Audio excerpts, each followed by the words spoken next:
තව තියෙන ඔයගලන්ට ලොකුම එකක් තමයි මේ ත්‍රිකෝණමිතිය. මොකද පයිතගරස් වල ඕගොල්ලන්ට හොයන්න බැරි සමහර දේවල් ත්‍රිකෝණමිතිය අපිට පාවිච්චි කරලා හොයන්න පුළුවන්. මුලින්ම අපි පොඩ්ඩක් කතා කරමු. ත්‍රිකෝණමිතිය කියන්නේ මොකද්ද? සාමාන්‍යයෙන් ත්‍රිකෝණමිතිය කියලා කියන්නේ මනිනවා කියන එක. ඒතකොට ත්‍රිකෝණ ට්‍රිගොනොමෙට්‍රි කියන එකෙන් අපි කරන්නේ ට්‍රයිඇන්ගල්ස් වල නැත්නම් ත්‍රිකෝණ වල පාද එහෙම නැත්නම් ඔය කෝණ මනින විදිහක් ගැන තමයි කතා කරන්නේ. ඇයි පයිතගරස් වලට වඩා අපිට මේ ත්‍රිකෝණමිතිය කියන එක පට්ට වැදගත් වෙන්නේ? මොකක්ද හේතුව? මේ ත්‍රිකෝණමිතිය දැන් පයිතගරස් ඔයා දන්නවා. දැන් පයිතගරස් ඉගෙන ගත්ත හොඳටම. ඔයා දන්නවා මේ පයිතගරස් වල අපිට දෙයක් හොයන්න නම් මේ පාද දෙකක්වත් දැනගෙන ඉන්න ඕන අනිත් පාදේ හොයන්න. හැබැයි ත්‍රිකෝණමිතිය එහෙම නැහැ. ඔයාට ත්‍රිකෝණමිතියේදී මේ එක කෝණයක් දන්නවා නම් තව මොකක් හරි එකම එක පාදයක් දන්නවා නම් අනිත් ඕන එකක් හොයන්න ඔයාට පුළුවන් ත්‍රිකෝණමිතිය පාවිච්චි කරලා. අන්න ඒකයි ත්‍රිකෝණමිතිය කියන එකේ වටිනාකම තියෙන්නේ.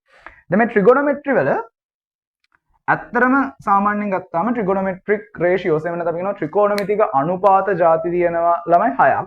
ඒකෙන් ඔයගලන්ට O level වලට ඉගෙන ගන්න තියෙන්නේ ත්‍රිකෝණමිතික අනුපාත උපරිම වශයෙන් 3යි. මේ දින අංශක 90 ඉස්සරහින් ඉන්න එක මූට අපි කියනවා කර්ණය එහෙම නැත්නම් හයිපර්ටීනියස් එක කියලා. ඒකගොල්ලෝ කලිනුත් ඉගෙන ගත්ත හයිපර්ටීනියස් එක කියලා කියනවා. right. දැන් මේ අනිත් පාද දෙක තියෙනවනේ. මම මුන් දෙන්නට නමක් දාගන්න යන්නේ මේ වැඩේ ඉස්සරහට මට ලේසියෙන් ඔයගලන්ට කතා කරන්න පුළුවන් නමක් දාගන්න යන්නේ. මේ නම දාගන්න මට මේ කෝණේ තියෙන තැන වැදගත්. මම මේ කෝණයට සාපේක්ෂව වෙන මූට සාපේක්ෂව තමයි ඊගාවට දාන නම් දෙක තීරණය කරන්නේ.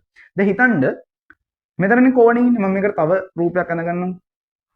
දැන් ගන්නකො මේ තව මම ගන්නම් මෙයා ABC කියන ත්‍රිකෝණය මූ PQR කියලා ඔයගොල්ලෝ ගන්නකො.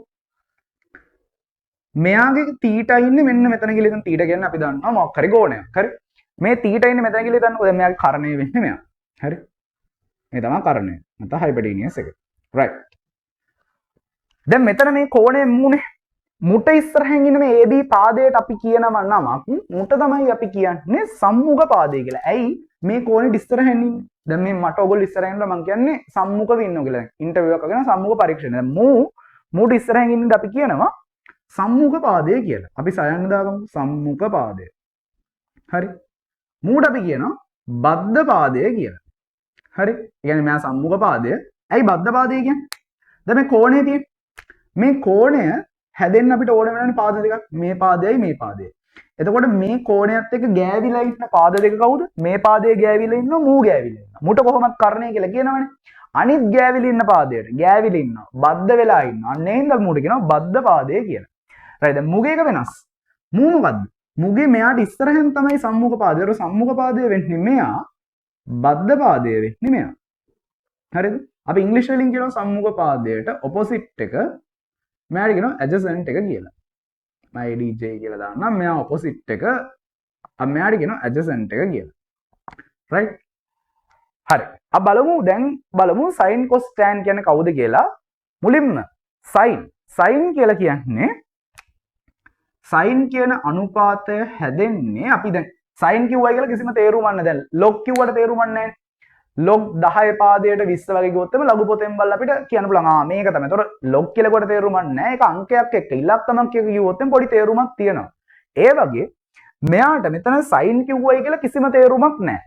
sin කියන එක වැලිඩ් වෙන්නේ මොකක් හරි කෝණයක් එක කතා කරොත්. අපි මේක sin θ කියලා ගමු. ඒ කියන්නේ මෙන්න මේ කෝණය ගැන තමයි දැන් කතා කරන්නේ. මේ කෝණේ sin නගය කියලා කියන්නේ මොකක්ද? සම්මුඛ පාදය. බෙදනවා මම කර්ණය. හරි. ඒ කියන්නේ මේක මට එනවා AB බෙදීම AC කියලා. හරි. සම්මුඛ පාදය බෙදනවා කර්ණය. අපි සක කියලා මතක තියාගමු. හරි. ඒ කියන්නේ හයිපර්ටීනියස් එක ඔපොසිට් එක බෙදනවා හයිපර්ටීනියස් එක. right. ඊගාවට cos θ. cos θ කියලා කියන්නේ බද්ධ පාදය බෙදනවා කර්ණය. ඒ කියන්නේ BC කියන එක්කෙනා බෙදනවා AC වලින්. හරි. අපි මේක සිංහලයට මතක තියාගන්න පුළුවන් බක කියලා. හොඳලාට මේ දැන් පයන්නේ මොකක්වත් තිබ්බේ නැත්තේ මේ පාදයක්. එහෙම තිබ්බොත් මේ කියන්න බැරි වෙනවා. tan θ. tan θ කියලා කියන්නේ සම්මුඛ පාදය බෙදීම බද්ධ පාදයට. හරි. ඒතකොට සම්මුඛ පාදය වෙන්නේ කවුද? AB. බද්ධ පාදය වෙන්නේ BC. හරි. ඒතකොට AB බෙදීම BC ට තමයි tan θ කියලා කියන්නේ. මට මේකම ලියන්න පුළුවන් මෙතෙන්දී. මේ බලන්න. මට මෙයාම ලියන්න පුළුවන්. අපි මේක ලියලා බලමු sin θ. මෙතන sin θ වෙන්නේ සම්මුඛ පාදයේ බෙදීම කරණය QR බෙදීම PR.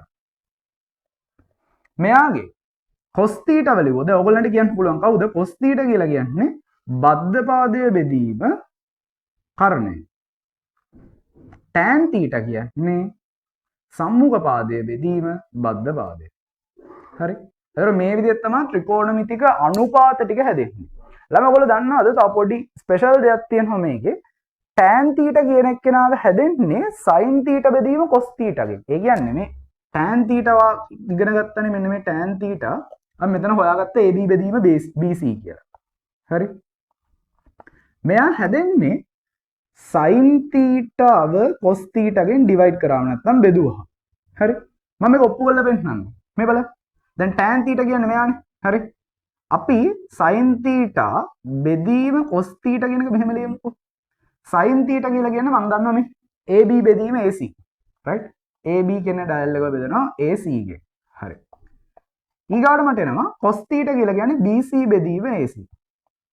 මම මේකේ භාග සුළු කරද්දී අපි පරස්පරය ගන්නවනේ බෙදීමේදී. ඒ වගේ මම යන්නේ ගන්නවා පරස්පරය මේ බලන්න. මට එනවා නේද මේ දෙක කැපිලා ගිහිල්ලා AB බෙදීම BC කියලා. ඒ කියන්නේ මට tan θ ගේ වැලියු එක මෙතෙන්ට එනවා. tan θ කියන්නේ sin θ බෙදීම cos θට කියන එක පැහැදිලි. හරි. එතකොට මේ තමයි ඔයගොල්ලන් ත්‍රිකෝණමිතිය පාවිච්චි කරන බේසික්ම සූත්‍ර ටික. දැන් මේ ඔයගොල්ලන් ඉංග්‍රීසි මීඩියම් වලට මතක තියාගන්න පුළුවන් අර ඔයගොල්ලන්ට තියෙන මෙතඩ් එකක් සොකාටෝවා කියන. මෙන්න මෙහෙම. කැමති අයට මේ විදිහට මතක තියාගන්න පුළුවන්. හරිද? මේක තේරුම තමයි මේ sin කියලා කියන්නේ opposite over hypotenuse. cos කියලා කියන්නේ adjacent over hypotenuse. tan කියලා කියන්නේ opposite over adjacent. හරි? ඒතර සිංහල මීඩියම් වලට මතක sin කියන්නේ සක, cos කියන්නේ බක, හරිද? tan කියන්නේ සබ කියලා එහෙම මතක තියාගන්න පුළුවන් කෙටියෙන්.